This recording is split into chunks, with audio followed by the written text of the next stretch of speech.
Hey everyone, thanks for joining me tonight. I thought I'd throw up a quick one here with Golden Axe. I've been doing some thinking, and I know eventually I'm going to want to do a video on Streets of Rage, or Streets of Rage 2. I haven't decided which, maybe both. But you can't really do a proper video on Streets of Rage without acknowledging Golden Axe. Without Golden Axe, there is no Streets of Rage, which I will explain as I get into it here. There are three characters to pick from. Normally this is better as a two-player game, but since I have no one else to accompany me, it will just be me going solo. I picked Axe Battler there. He's a pretty solid mid-range character. Stronger moves. Isn't exactly the fastest, but he'll do.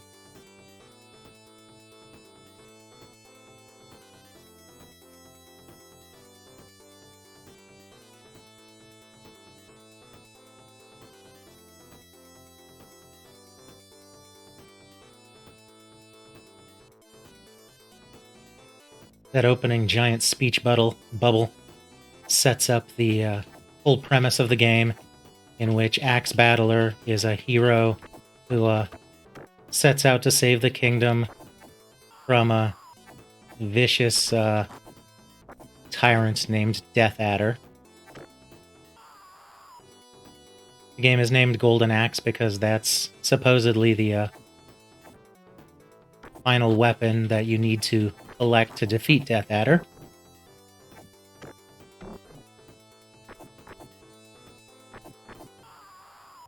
Although I must admit, I do find it funny that the character named Axe Battler fights with a sword.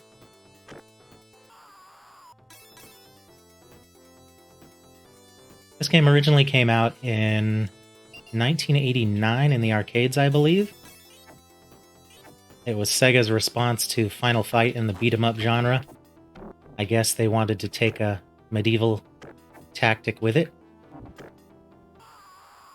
You'll notice that this creature that I'm riding on is very reminiscent of the creatures that are in Altered Beast. It's definitely not a mistake. Sega back in the day was very proud of their properties and did not mind giving a callback to them in different games. These short gnome-like dudes here, they drop blue magic bottles. You'll notice my magic meter at the top is full. I'm saving that for the boss of this level, or the bosses of this level as the case may be, which they're about to appear right here. The annoying thing about this game is you have 3 to 5 levels of magic depending on which character you pick, but you can't select which level you use.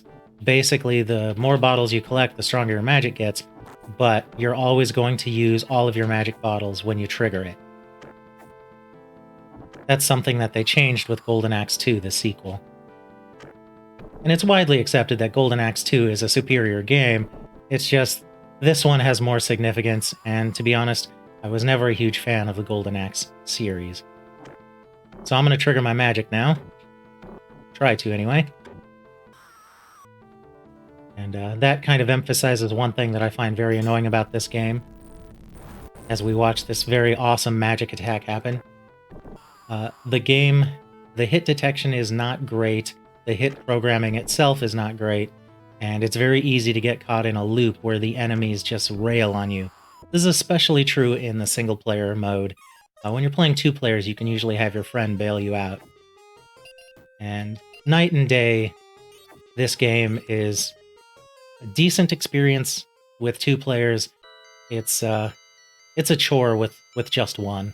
I wouldn't recommend playing Golden Axe solo today. It hasn't aged very well.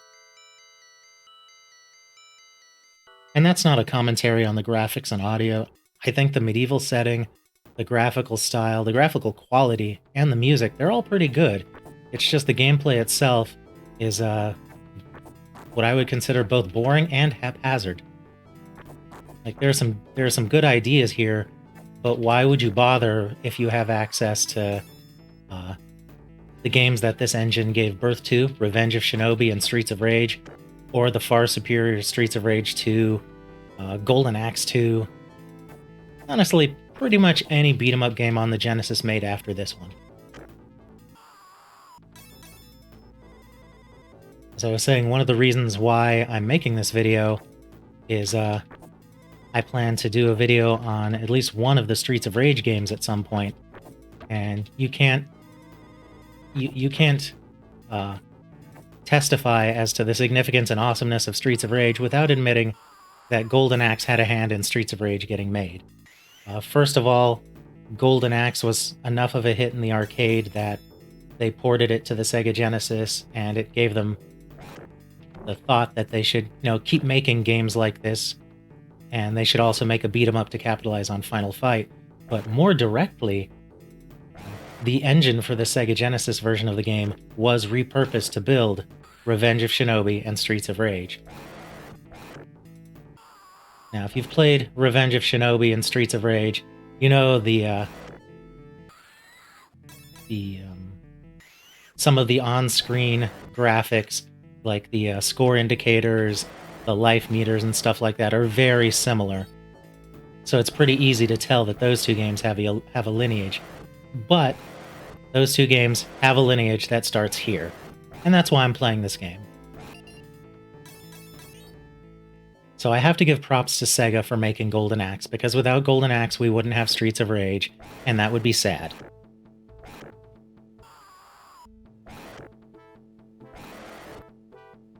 I will say, though, Golden Axe is actually, somehow, I know it's hard to believe, the game that made me decide that, I'm going to get a Sega Genesis at some point.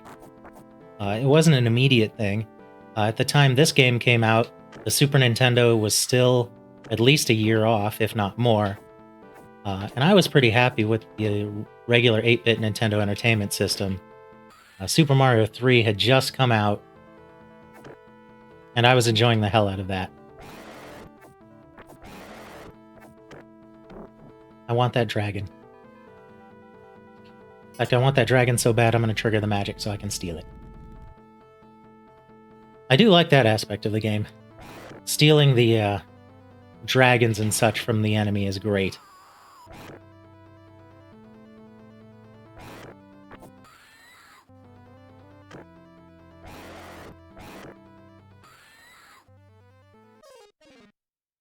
As I was saying, this is the game that convinced me that I was going to eventually get a Sega Genesis, because my friends Don and Gordon at the time, they owned a Sega Genesis, and a number of games for it. I don't remember all the games that they had, but I know they had Altered Beast, I know they had Golden Axe. Honestly, for this story, that's all that matters. But I had gone over there, and I'd played through Altered Beast. I liked it well enough. That's another game that hasn't aged really well. But this game, my first time playing it was playing the 2 players. I was player 1. I think I picked Gilius, who is still my favorite character to this day. And my friend Gordon, he was player 2. He picked Tyrus, the female character. And we got pretty darn far in the game. The thing about playing this game in 2 players is you can trap enemies between you and make the poor collision detection and some of the attack loops work for you. Not only that, the difficulty level does not increase all that much with a second player. Most beat-em-up games, if you play 2 players, will throw more enemies at you. And that's true of this game, but the uptick is not as huge as you'd expect.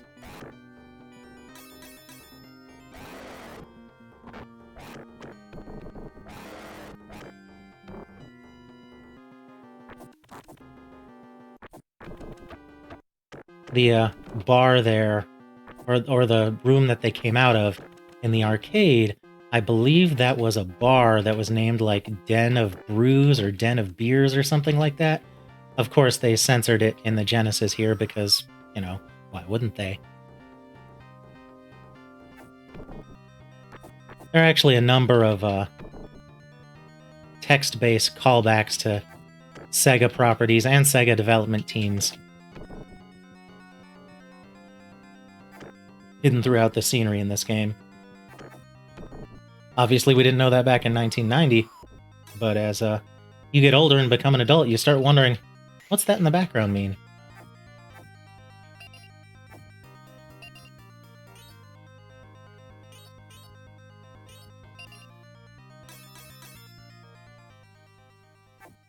That sign there is a nod to Sega R&D 1.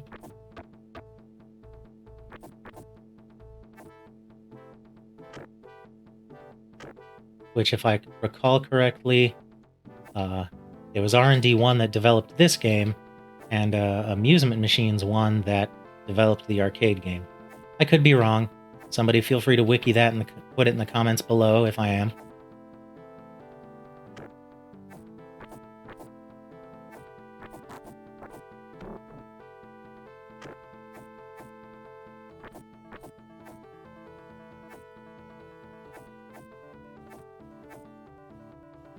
I'm sorry if my tapping of the controller is so loud in this one. It is quite a butt masher, and I really am fighting the controls to make sure my hits land properly.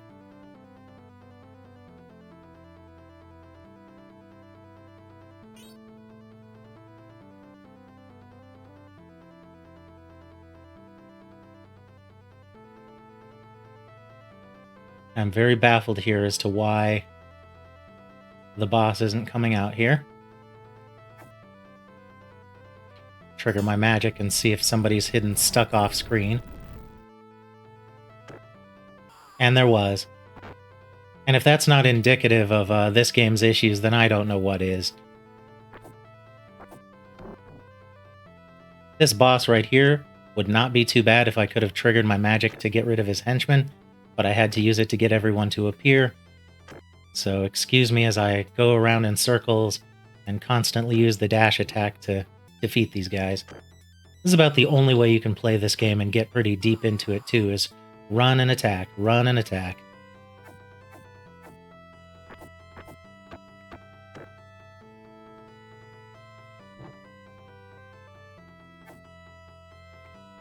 This is an enemy you don't want to be directly in front of.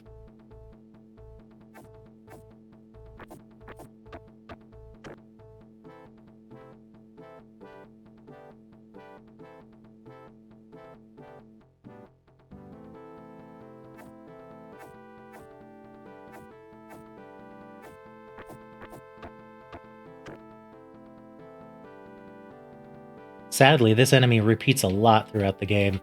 I feel like there are only 2 or 3 large characters in the entire game, so they recycle them quite a lot. They change their color palettes, but they're reused quite frequently.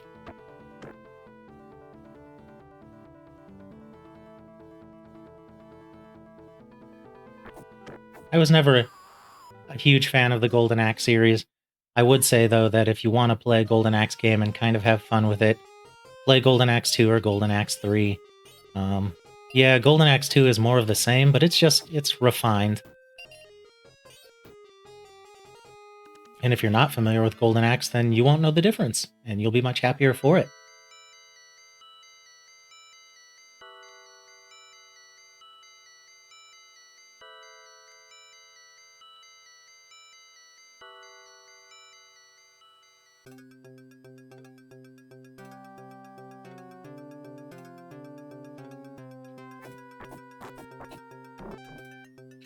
I'm going to trigger my magic on these guys, but this level 1 magic won't kill them.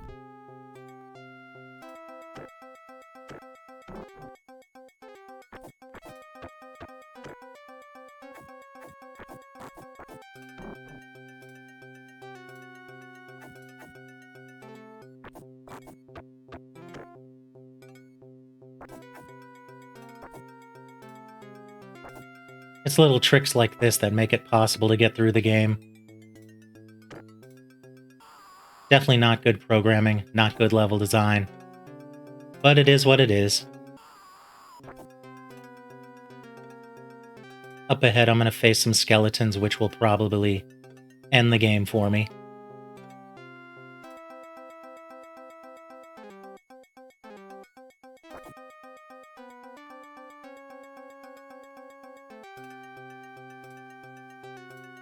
Now, if for some reason you are interested in playing this version of Golden Axe, obviously it's available for the Sega Genesis. Sega has released it on a number of classic compilations in the past. There are some watered-down versions of it on the Smash Pack. You can get it emulated reasonably well on the Sega Genesis collection and the Sonic's Sega Genesis collection discs that were released for the, let's see, Xbox 360, PS2, PS3, and everything in between. There's also a Xbox 360 vintage collection version of this that was released, which is pretty decent emulation. So yeah, there are plenty of ways to play it. With that, I'm going to go ahead and end this video. I'm not going to choose to continue. Alright guys, sorry about that quick cut there.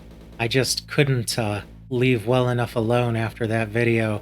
You know, I commented on how Golden Axe 2 was the much better game, and just after reliving how much Golden Axe, the original Golden Axe, hasn't aged well, I thought, oh man, I can't just leave it at that. I need to show some footage of Golden Axe 2 to show how much improved the sequel was. So that's what I'm doing here. So I'm just going to get into single-player play here. Dive right into it, not change any of the options. As you can see, still 3 characters to select from. The typical folks. I'm going to go ahead and pick Gilius this time. If I had a second controller hooked up, 2 players could play. Again, same basic thing. Jump, attack, run, and there's a magic meter that will control the magic. You'll notice compared to the previous game, the graphics are a little bit better. I would say that the character animation, the characters are a little larger, the character animation is a little bit better. So that's a plus. But the one thing I think you'll notice real quick right off the bat here is that the controls are just fixed and the hit detection is fixed. The game just plays like the first one should have played. It's a more enjoyable game to actually sit down and play.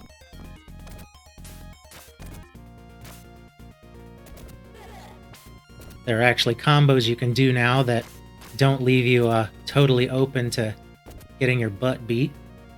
The damage output is reasonable, and if I had another human player here, the game would be even more fun to play because we could not just bounce the enemies between each other, but do so in such a way where we were intentionally, you know, trying to do cool stuff in the game as opposed to just doing our best to survive a glitchy, poorly programmed... No. I don't know what best word to say. I wouldn't say that Golden Axe, the original Golden Axe, is crap, and certainly not for the time it came out, but it is a product of its time and it has not aged well, whereas I think Golden Axe 2 honestly has aged better. Yes, there are better games, including Streets of Rage, which came out before this game, and Streets of Rage 2, which came out the same year, somewhat later in the same year.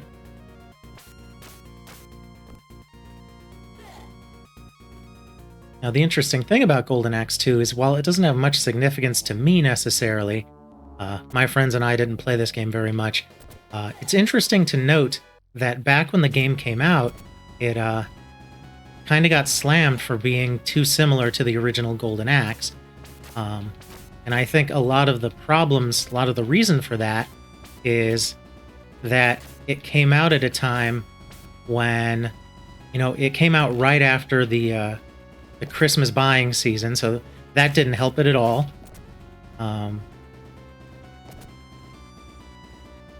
The other thing that didn't help is that Streets of Rage had come out before, and that game was so well crafted that any fighting game, any beat-em-up game, anything in that style would have to exceed it. And I would argue that this game doesn't necessarily exceed Streets of Rage. It's certainly more playable than Golden Axe. But in the zeitgeist of the time, it just didn't blow people away. Now, I'm not going to play too much further into this, just a little bit more to give a good idea of how much better this game is than the original. I'm going to trigger my magic here shortly. So you'll see there, I was able to hold down the button and charge up my magic halfway. That's one of the major changes between Golden Axe and Golden Axe 2, is that you have control over how strong your magic is. And that comes in really handy if you're fighting just the standard bad guys. Maybe you don't want to go crazy wasting your magic on them. Maybe you want to save the big beefy magic for the bosses.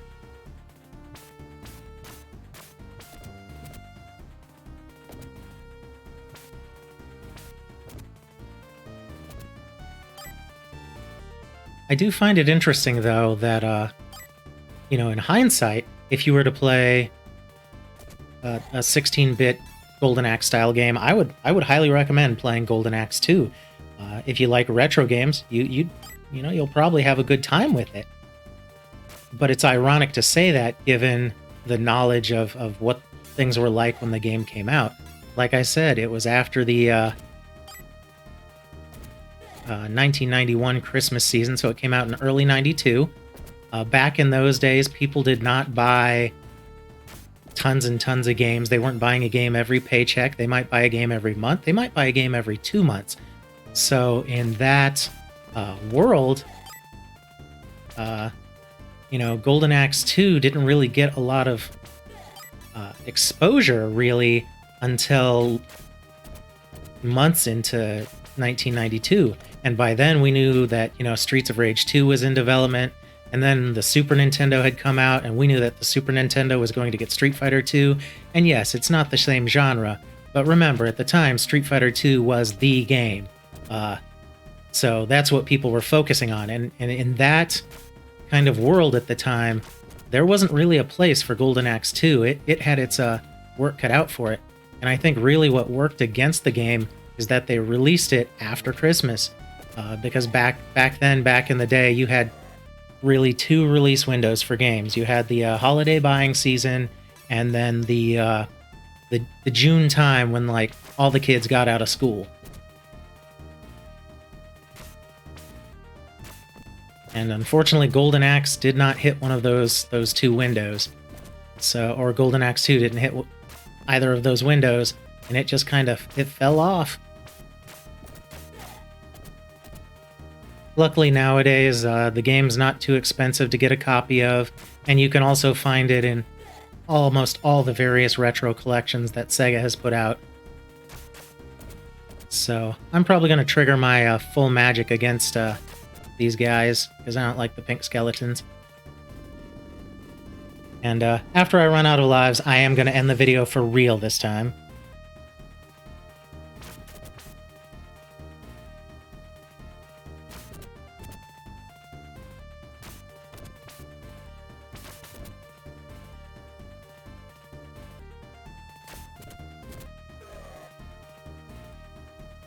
All right, and that is Golden Axe 2. So if you didn't like my video about the original Golden Axe, or you saw that and were like, man, that game definitely does suck, Golden Axe 2 is the way to go.